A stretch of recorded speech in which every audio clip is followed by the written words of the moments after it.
Өнер әдістемелік бірлестігі.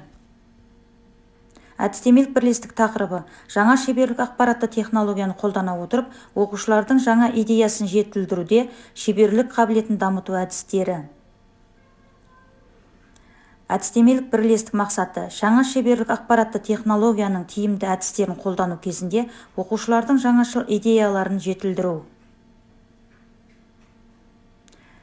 Әдістемелік бірлестік міндеті оқушылардың шеберлік қабілетін дамыту мақсатында жаңа технология әдістерін қолдану, оқушылардың шеберлік идеялық қабілетін арттыру.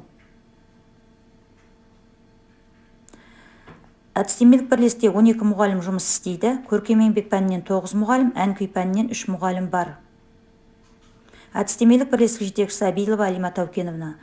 Дәлібаева Каля жоғарғы санатты мұғалім, Әбилова Алима педагог сарапшы мұғалім, Зинелғабит Еркегүл педагог сарапшы мұғалім, Тұрсынбаева Назым бірінші санатты мұғалім, Қыдырманова Гүлнұр педагог модератор мұғалім, Шәлімбетова Айсұлу педагог модератор мұғалім, Бекнұсқаев Алтынбек жас маман, Айдарбекова Зәуре педагог модератор мұғалім, Қасен Айдана педагог модератор мұғалім, Иманов Манас педагог сарапшы мұғалім, Исаева Гулия педагог зерттеуші мұғалім, Түбекбаев Думан жас маман.